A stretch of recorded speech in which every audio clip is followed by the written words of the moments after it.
Olá meus amigos, Estevão Faria aqui falando e hoje gostaria de falar sobre as eleições de 2020. Muitas pessoas estão questionando se terá ou não eleição neste ano.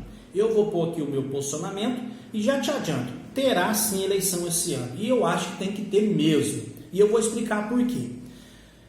Existe o anseio e a vontade de grande parte aí da sociedade que as eleições sejam unificadas, ou seja, vamos cancelar as eleições esse ano e prorrogar o mandato para 2022 e fica numa eleição só. E com isso nós vamos reduzir o custo de campanha da máquina pública e nós vamos ficar com mais facilidade, não vai ter aquele negócio de eleições de 2 em 2 anos. Vamos lá, vamos por parte.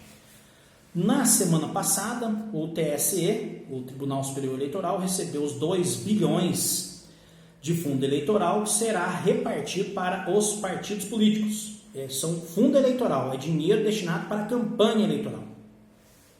Em 2018, aconteceu a mesma coisa, que foi de um valor aproximadamente aí de 1 bilhão e 700 milhões para as eleições para presidente, governador, senador e deputados. Eu te pergunto,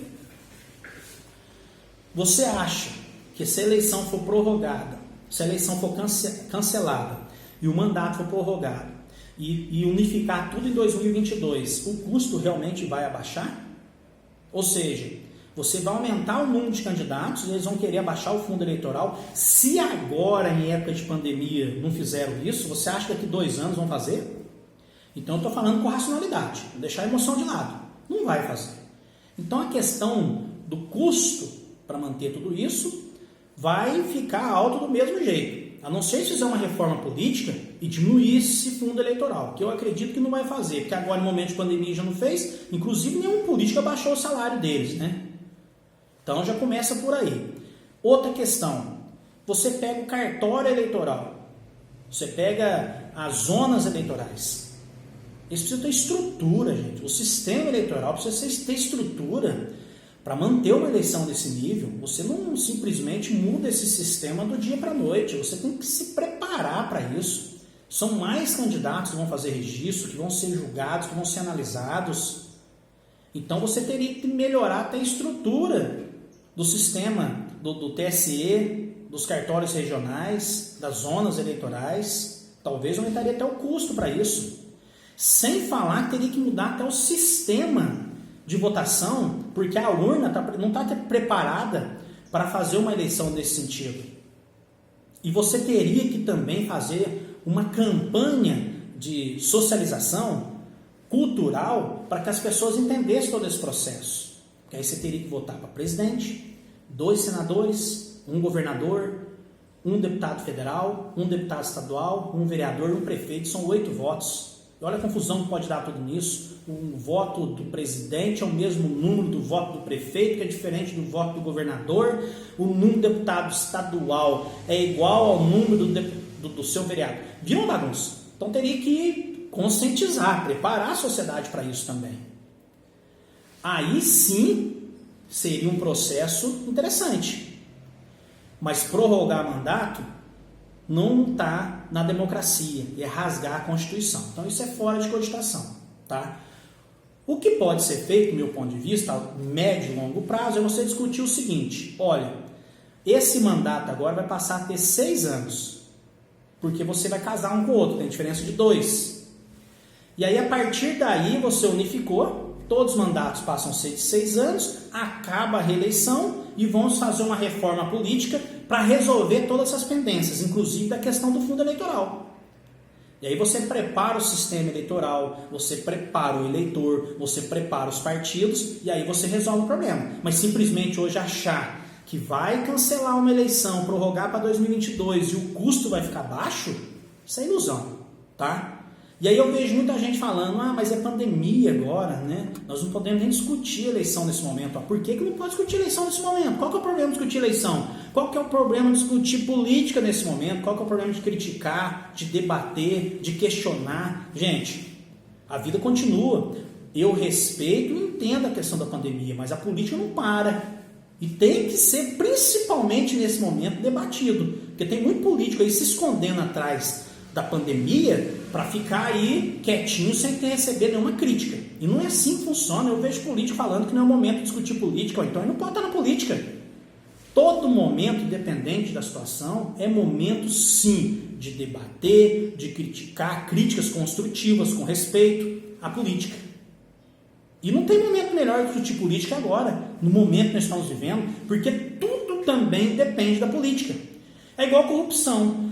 O indivíduo acha que corrupção é só o fato dele roubar o dinheiro, de ele enriquecer ilicitamente. Gente, existem várias maneiras de ser corrupto.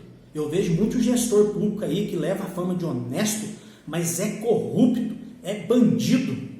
Você vê gestor público aí inchando a máquina pública, contratando gente sem necessidade, tudo para cunho político. Eu vou contratar o fulano porque eu consigo o apoio do cicrano, eu amarro aquele ali, eu tenho o apoio daquele ali, eu consigo o voto, tudo nas custas nossa. Contrata sem necessidade, contrata sem especialidade técnica, contrata para inchar a máquina pública e quem paga é a gente. Isso não é corrupção? Eu costumo dizer o seguinte, é corrupção legalizada, que o indivíduo não pode nem ser condenado por isso. Mas a consciência dele, ele sabe que está cometendo um ato de corrupção. E não deixa de ser uma corrupção. Então são questões que nós temos que discutir, que são muito importantes dentro da nossa sociedade.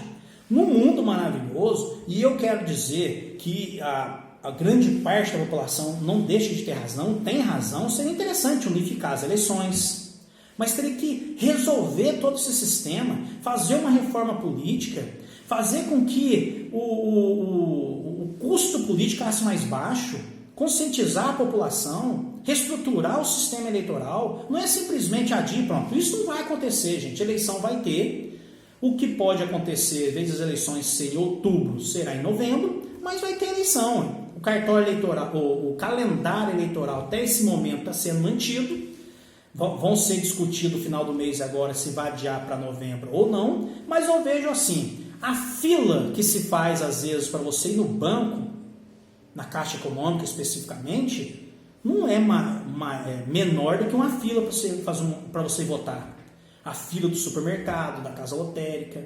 As eleições é o seguinte, você põe regra, vai de máscara, distanciamento de 1,5 m, entrou, limpou a mão com álcool em gel, higienizou a urna, votou, vai embora, a votação é 1 minutinho, é vereador, prefeito. Então a gente não pode usar isso como justificativa, o sistema eleitoral está aí, tem que ser respeitada a democracia. Então, eleição vai ter, não existe essa questão de prorrogar o mandato. O Congresso agora, junto com o TSE, está discutindo se as eleições se mantêm em outubro ou novembro. Mas até agora está se mantido para outubro. Mas eu queria deixar a opinião aqui nesse sentido. Que para você prorrogar o mandato ou mudar, não é simplesmente. Eu vejo assim, quer prorrogar o mandato? Então você põe uma regrinha. A partir de agora, esse mandato esse mandato vale por 6 anos. Aí você vai casar um com o outro. Acaba a reeleição e tem mandato de 6 anos sem precisar, no meio do jogo, mudar a regra. E aí você deixa um mandato de 6 anos para você unificar tudo.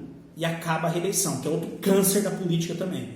Entendeu? Então essa é a opinião que eu queria deixar hoje, essa é a minha opinião, é o meu ponto de vista, respeito o ponto de vista do outro, mas eu estou falando de maneira racional, deixando as emoções de lado. Tá bom? Um grande abraço para todos vocês e fique com Deus.